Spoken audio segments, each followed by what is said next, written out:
lost my heart and hope to die. Welcome to my dark side. Join me on Patreon to watch up to 5 episodes of this series and others in advance that are live right now. With that said, enjoy. Though it was nearly impossible to tell time on planet Zune, unless one could read the dance of the planets drifting across the skies above, Chupi somehow knew. It was only a few short hours before the next brutal training session began. Most of the others dreaded it. So did Chupi. But unlike the rest, he had a gift. He learned faster, moved sharper, and adapted quicker than anyone around him. That skill didn't make him love training any more than the others, but it helped him endure it. For the past few days, he had been plotting something dangerous, something bold, a plan to slip away from under the Saiyan's watchful eyes and flee to freedom. The moment he had shaped the idea clearly in his mind, he shared it with his younger brother, Ipu. Ipu had watched his older brother quietly, his wide eyes filled with both awe and fear. The plan was smart, brilliant even, but Ipu's heart trembled at the thought of running away. "And that's that," Chupi said proudly, his tail flicking behind him as he crouched near the dirt drawing. "It took me a few days, but this is how we're going to do it." He had sketched everything from scratch in a large underground burrow where he had moved their hidden stash of supplies. The drawing was rough, etched into the ground with a stick, showing a large building and a planet directly hovering above it. That planet marked the time their escape would begin. Above the building were stick figures with small balls falling beneath them, energy blasts raining from the skies. Beside it, Chupi had written Phase 2. It showed tiny stick figures locked in battle with others, while 2 figures in the distance carried a box toward what looked like small ships. Ipu stared at it carefully. He might have been young, but he understood his brother's plan. Chupi had drilled it into his mind day after day. Still, his voice wavered as he said, "But it feels wrong, Chupi." Chupi sighed, turning toward him. "We don't have a choice, little brother. I'd rather die than live as a slave. But why die when we can live free, somewhere quiet, where no one can hurt us?" Tears welled in Ipu's eyes. "We'd be leaving everyone else to die." He thought of the few survivors they had left, their neighbors, their friends, the ones who had held hands during the chaos, clinging to each other through every attack and beating. His heart hurt at the thought of abandoning them. Chupi placed a hand on his shoulder. "Ipu, I don't like it either. But if we stay, we die. If we run, at least we have a chance. You're damned if you do, and damned if you don't." He forced a small smile. "I promise you this, we'll find a safe place. Somewhere far away from all this. We'll make new friends, live free, laugh again. We won't have to fear getting punished just for breathing wrong. These Saiyans? They're monsters, Ipu. Mom and Dad wouldn't want us growing up like this." Ipu sniffed. Chupi's words made sense, but something still weighed heavy on his chest. "What about Mr. Bardock?" he asked quietly. Chupi paused. Bardock had been different, kinder. The scarred Saiyan warrior had personally pulled Ipu out of Zorn's squad of trainees and trained him himself. Bardock was strict, yes, but not cruel. He never raised his hand in malice, never screamed without reason. Under Bardock's watch, Ipu had grown stronger, faster than ever before. Chupi exhaled sharply. "Yeah, Bardock's okay, I guess. But he's still one of them. Maybe he's nice to us, but what about the people he's killed? Did he stop his comrades when they burned villages, when they crushed innocent people?" He shook his head. "No, he's still a Saiyan warrior. Don't forget that." He saw Ipu's face fall, and his tone softened. "Hey, who knows? Bardock's strong. He'll probably survive whatever happens next. Maybe we'll see him again someday." He smiled faintly. "Life's funny that way." "I hope so," Ipu said softly. "He doesn't deserve what the others do." Chupi ruffled his little brother's hair. "When you get just a bit stronger, enough to help during the escape, I'll tell the others. But remember, you stick close to me. Once things get crazy, that's our window." Ipu nodded. He always did what his big brother said. That's how it had always been. and that's how it would stay. Morning came again. Another day under the Saiyan's control. Another day of teaching people how to obey, how to fight, how to serve. Bardock laughed to himself at the irony, though there was no humor in it. He slipped into a fresh pair of pants, tightened his worn armor, and reached for his scouter. Just as his finger brushed against it, he froze. I hate those things. He pulled his hand back and left it behind. No scouter today. He'd had enough of listening to orders barked through a piece of glass. As he stepped out of his quarters, he spotted Salipa in the room across the hall. She was stuffing clothes into a bag with one hand and packing food into another. Her movements were quick, almost anxious.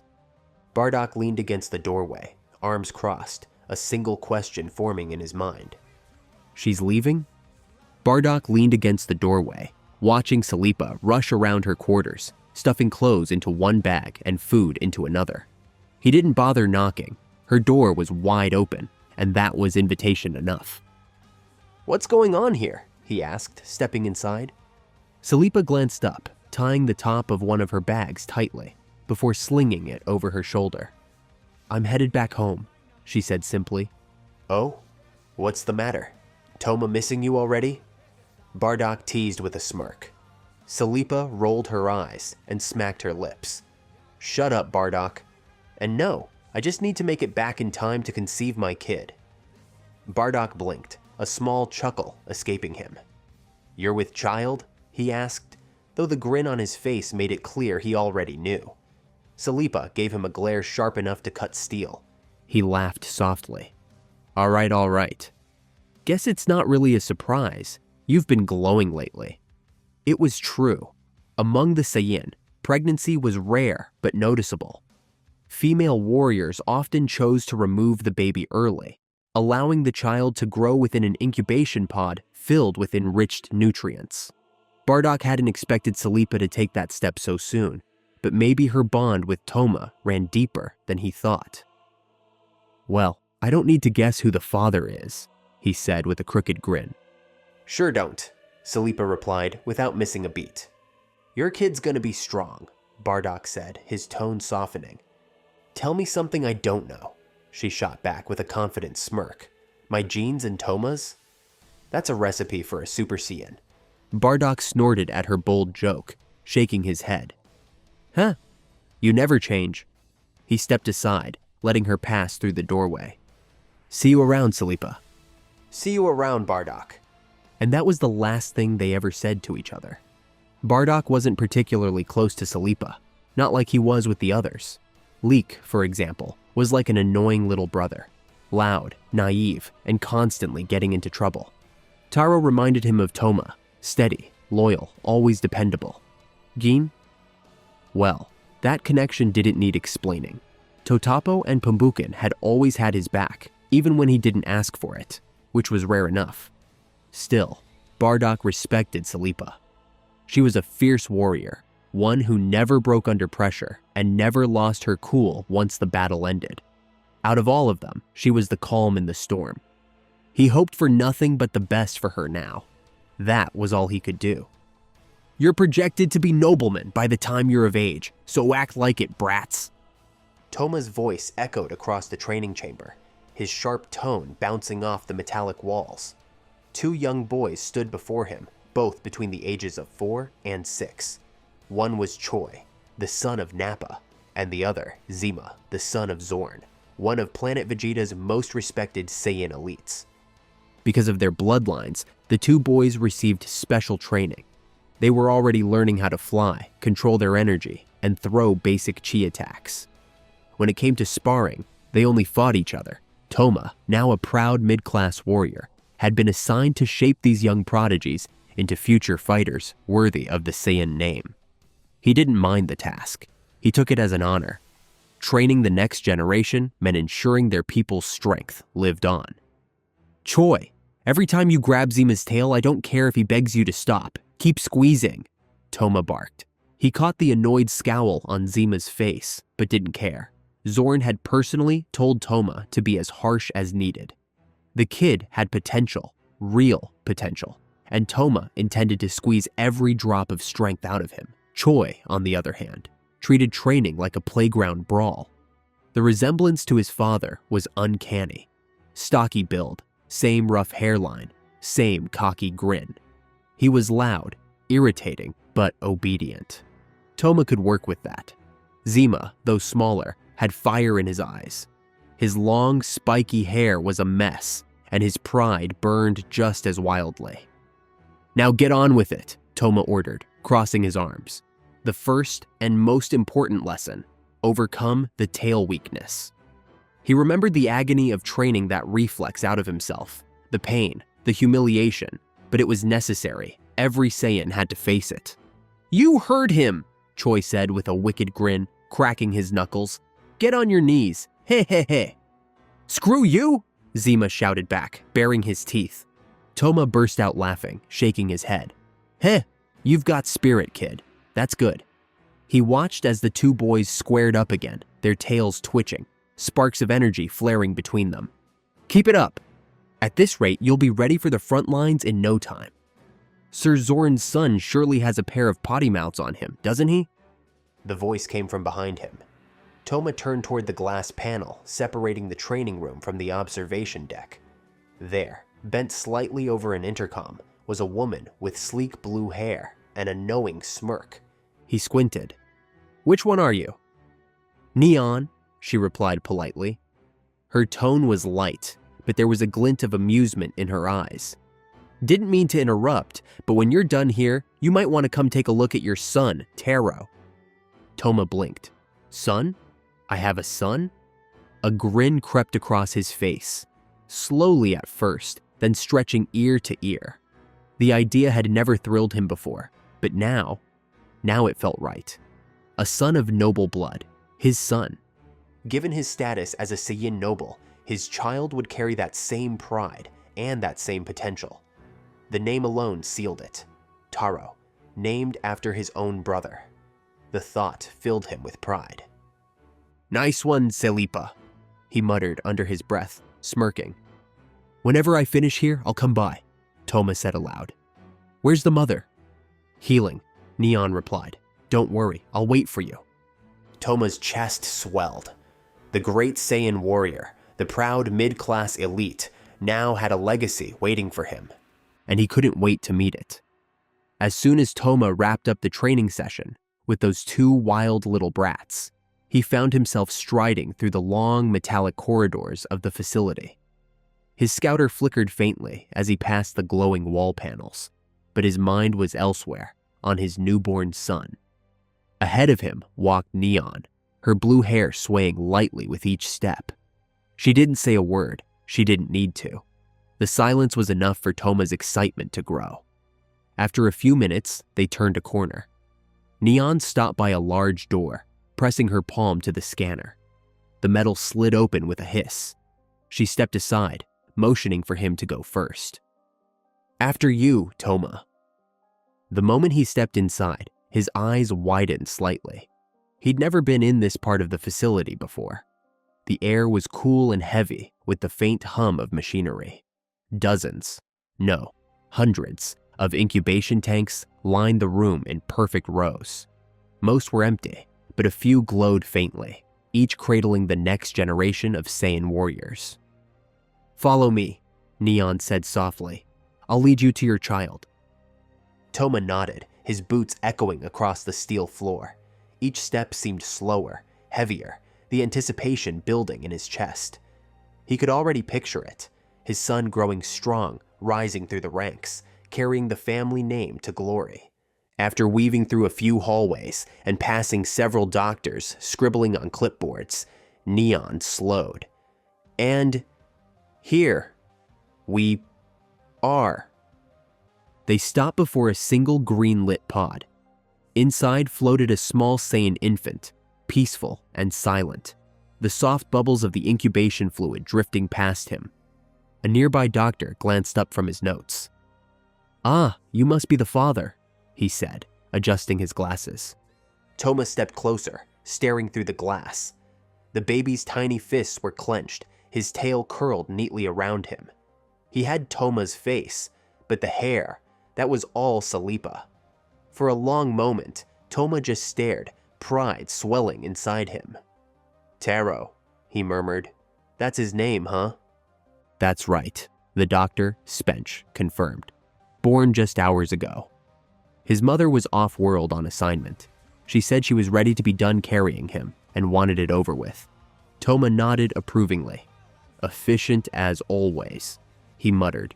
Then, straightening his back, he asked, "When will this kid be taken out and ready for training?" Both Neon and Spench blinked at him. "Training?"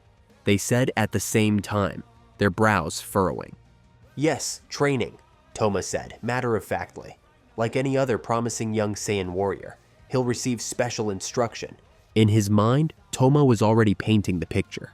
Zima, Choi, and little Taro fighting side by side someday. The next generation of elite warriors under his guidance. Maybe they'd even join Prince Vegeta's personal unit. The thought alone made him grin. But Spench and Neon exchanged a glance. The look on their faces was one of awkward pity. Clearly, the man had no idea. After a moment, Neon silently tapped at her wrist pad, then handed it over to Toma. "Here," she said quietly. He snatched it from her hand and scanned through the data, ignoring everything except the line marked power level. Spench sighed and tried to soften the blow. According to the readings, the likelihood of Taro being classified as an infiltration baby is significantly higher than him being trained as a noble combatant. Compared to others born at the same time, his power level is, well, 70% lower. He's more likely to be a commoner. Toma's eyes darted to the number glowing on the pad. His jaw dropped. 3, he whispered, staring at the screen. "That's it? A power level of 3? "Yes," Spench confirmed calmly. "If he develops normally, in a few years he might reach 6. It's progress, technically, but still within infiltration range." "No." Toma shoved the device back into Neon's chest. "Check again." "We already have," Neon said flatly. "Multiple times. His power hasn't fluctuated at all. It's been 3 from the start and shows no sign of changing anytime soon. Maybe when he's 3 years old, he'll see a small increase, but nothing major." Toma clicked his tongue in irritation. "Fine. I'll do it myself." He ripped his scouter from his eye and pressed it against the glass of the incubation pod. Pip-pip! The number blinked across the lens. 3. No change, no error, no malfunction. For a long, heavy moment, Toma just stood there, silent, unreadable. Then he sighed deeply, placed the scouter back over his eye, and turned away. "Thanks for wasting my time," he muttered. His boots echoed sharply as he walked toward the exit. His pride burned hot in his chest. How could this be? He and Salipa were both strong, high-ranking warriors. Their child should have been powerful, born destined for greatness. But instead, a weakling, a disappointment. The shame clawed at him. If word spread that a mid-class soldier had spawned a runt with a power level of 3, he'd be laughed out of every squad he led. Number. He wouldn't even acknowledge this kid.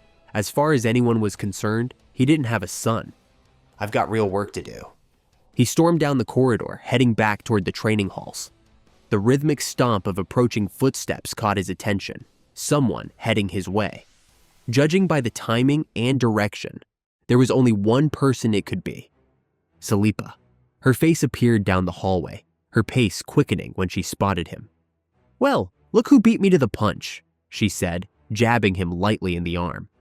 Toma forced a smirk. "You on your way to check on the kid?" he asked, though deep down he hoped she wasn't. He didn't want her wasting her time, or her hope. "Of course," Salipa said with a grin. "Why wouldn't I?" He exhaled sharply through his nose. "If you value your time, you might as well head back to Planet Zune and finish your assignment." Her smile faltered. "Huh? What are you talking about?" Toma crossed his arms. "The kid's a weakling. Power level of 3. I got my hopes up, and they came crashing down hard.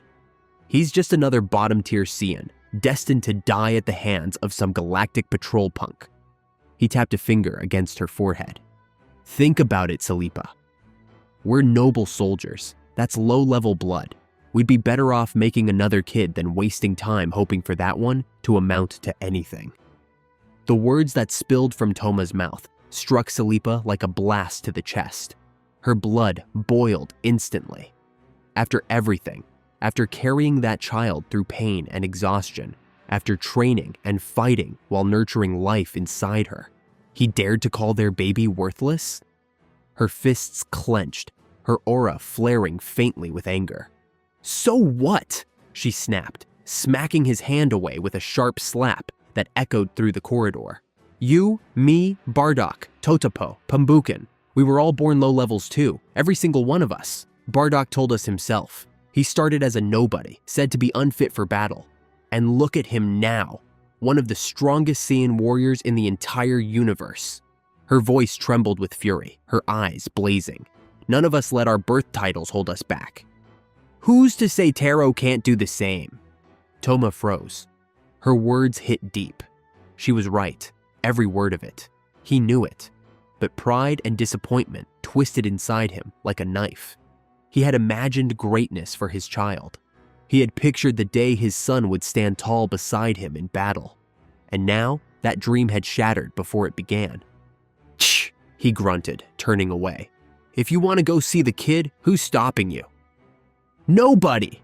Salipa spat, shoving him aside as she stormed past. She didn't look back, not once. "He's wrong," she thought fiercely. "He knows he's wrong." Her stride quickened as her anger turned to determination. "If Taro's weak, I'll make him strong. I don't care how long it takes. My son will become a true Saiyan warrior. I'll prove Toma wrong if it's the last thing I do." Behind her, Toma stood still, jaw tight, eyes cold. A disgrace, he thought bitterly. That boy doesn't even deserve the name of my brother. "Home sweet home." The words came out softly as Turles stepped down from his pod, his boots crunching against the crimson dirt of planet Vegeta. The heat, the smell of smoke and metal, it all flooded back, stirring old memories. It had been far too long. He took a moment to breathe it in. Above him, the skies buzzed with traffic, ships launching, others descending. Every day was the same, warriors leaving for missions, others returning bloodied but proud. The constant hum of war never left this place. Before he could get comfortable, a streak of movement caught his eye. Kakarot, his young companion, was already taking off into the sky. "Hey, where are you going?" Turles shouted, shading his eyes. The boy stopped midair and turned his head, grinning wide. "I'm going to see Mommy," he called back, waving. Turles' smile twitched, faltering into something cold. Mommy? The word felt almost alien coming from the mouth of a boy who had fought like a beast on the battlefield. It didn't fit. The savage killer and the sweet child inside the same body. He watched Kakarot fly off into the distance, his expression hardening. Jean should be dead by now, he thought grimly. She hasn't set foot on this planet for months. If the boy starts asking questions, if anyone suspects something, my whole plan could fall apart. His mind ran through the options. If I order him to stay, it'll only make him suspicious later. The older he gets, the sharper he'll become. And when he finds out what really happened to his mother, he'll look straight at me. He crossed his arms, thinking it through. No. Better to let him go. Let him have his illusion of happiness. If I stop him, it'll raise too many red flags. Besides, no one knows who I really am. Not yet. "Go on," he finally called out. "I'll contact you when it's time to leave." "Got it!" Kakarot shouted, and with that, he bolted through the clouds, his tail whipping behind him like a banner. Turles watched him disappear, then sighed. The boy was too eager, too innocent. Kakarot soared over the red plains of planet Vegeta, heart pounding with excitement. It had been months since he'd last been home, but he remembered every turn, every ridge, every mountain peak. His tail swished rapidly behind him as he sped toward the familiar cluster of buildings. Landing softly outside a small, dome-shaped home, Kakarot rushed to the door and burst inside. "Mom! Mom, I'm back!" Silence. He blinked, tail slowing. The house felt empty. too quiet. He checked room after room, calling her name again and again, but no one answered. His father and brother were probably out training, sure, but his mother? She was always home, always cooking, always smiling when he walked in. A knot formed in his chest. He wasn't sad yet, just confused. He even checked the kitchen cupboards, as if she might somehow be hiding there. "Kakarot, you're back!" He turned sharply to see Gumiel standing in the doorway, her own little one, Ellery, in her arms. Relief washed over her face as she saw him safe and sound. "Where's Mommy?" Kakarot asked immediately, his big eyes searching hers. The joy drained from Gumiel's expression. Her stomach tightened. She'd known this moment was coming. Bardock and Raditz had already told her everything, and though it wasn't her place, someone had to tell the boy. She set Ellery gently on the counter and rubbed her palms together, nervous. Her tail twitched behind her. "Well," she began softly, her voice almost trembling, "you might want to take a seat." Meanwhile, across the city, Turles had his own priorities. First things first, supplies, new armor, new clothes for him and Kakarot, and food enough to last the next few months. He carried 2 heavy sacks slung over his shoulder, munching lazily on a piece of fruit as he made his way toward a small tavern nestled under a steel awning. The low hum of conversation filled the air. Tables lined the bar's open area where warriors laughed, drank, and bragged about their missions. Turles grinned faintly. It had been a while since he'd had a drink, real wine, the kind that burned on the way down but warmed the soul after. He approached the counter and sat on a stool, snapping his fingers once. The bartender, a young Saiyan woman with short hair and bright eyes, looked up. "What'll it be?" "Wine," Turles said flatly. "Any kind will do." "Sure thing." She returned with a thick glass bottle, 48 ounces of dark red liquid filled to the brim. Saiyans didn't sip from cups, they drank from bottles. Turles twisted off the top and brought it to his nose, inhaling deeply before stirring the surface with his finger. Then he took a long, deliberate sip, swishing the wine around in his mouth before swallowing. His eyes fluttered slightly. The taste hit perfectly. He drank again, faster this time, until half the bottle was gone. "More?" he said simply, setting the empty bottle down. The bartender chuckled. "Of course." "Ah, so he gets more, but I can't," a voice slurred from across the room. Turles glanced lazily toward a bulky Saiyan at one of the tables, clearly several bottles deep already. "That's because you've had enough," the bartender snapped back, hands on her hips. "Why are you even still here anyway?" The crowd burst into laughter, but Turles only smirked faintly, taking another slow drink as the rowdy energy of the bar swelled around him. The drunk man scoffed, slumping back in his chair. "Got nothing better to do but bother you, I suppose," he muttered, his words slightly slurred. Turles arched a brow, studying him for a moment. The man's aura was heavy, his expression dark. Clearly, he wasn't in a good mood. Perfect, Turles thought. A miserable man always talked too much, and sometimes those words opened doors to opportunity. After getting his refill, Turles grabbed his bottle and walked over to the stranger's table. He wore his usual smirk, calm and friendly, though his mind was already scheming. "Here," he said casually, holding out the bottle. "You can have some of mine." The man's face lit up instantly, his earlier gloom vanishing. "Well, aren't you a pal?" he said, snatching the bottle out of Turles' hand. Without hesitation, he tipped it back and started chugging like a starving beast. Wine splashed onto the table, dripping to the floor. Turles' eye twitched. "I said some, not the whole damn bottle." From behind the counter, the bartender chuckled quietly. She'd seen this play out before. Turles didn't let his irritation show.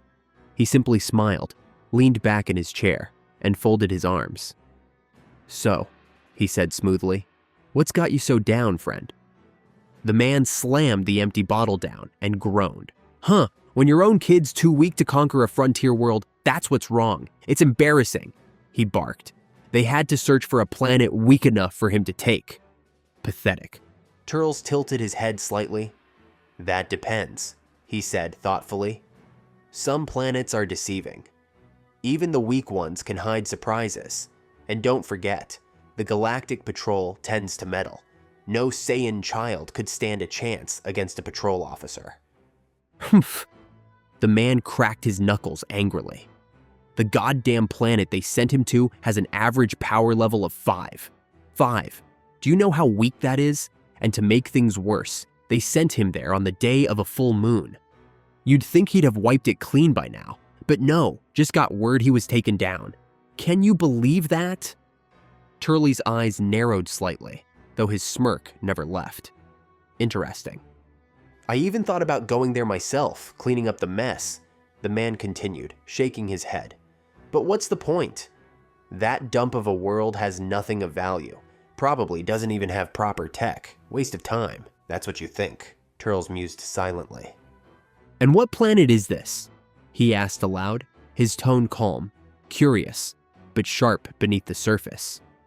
Planet Earth, the man grumbled. He squinted suspiciously. Why? You don't plan on going there yourself, do you? I told you, it's a dump. Turles smirked faintly. Sure it is. But I've got a young fighter under my wing, still learning, still hungry. A place like that might be the perfect playground. The drunk laughed and waved him off. Suit yourself. You'll regret wasting your time, though. Mark my words. Turles stood up slowly, his expression cool and unreadable. Inside, though, his mind was racing. This fool's too blind to see the truth. A planet with power levels that low shouldn't have been able to kill a Saiyan child, especially one sent under a full moon. That means there's something there, or someone. He grabbed his bags from near the counter, slinging them over his shoulder. Coming back home every now and then does have its perks, he said to the bartender. She smiled faintly. Sure does. Turles gave a quiet chuckle. Haha. Then he was gone. Elsewhere, Kakarot sat quietly in a small chair, his legs dangling, his fists clenched on his knees. His little tail drooped lifelessly behind him.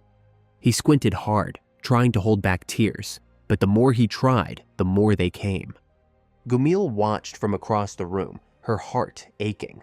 She wanted to comfort him, but she knew better. The boy needed space. He was strong, but he was still only 4 years old. Too young to lose his mother, too young to understand why. Kakarot had never been one for emotions. He was a warrior already, fierce and sharp for his age. But his mother was the one constant he had, the only person who softened the beast inside him. And now, she was gone. I miss Mommy, he thought miserably. Then his scouter beeped. P.I.P. Turles' voice came through. Kakarot, I just got a new assignment for us. Meet me at the departure site. Kakarot didn't reply. He simply reached up, pressed the side of his scouter, and cut the transmission. He sniffed hard, wiping his sleeve across his red, tear-streaked face. His sadness hardened, shifted, became something else. Anger. If he couldn't see his mother again, then he'd pour everything into the only thing he could do. Fight, destroy, conquer. He hopped down from the chair, his little boots clacking against the floor. Wherever Turles planned to take him next, it didn't matter. Whoever lived there, whatever stood in their way, Kakarot was going to bring absolute hell to it.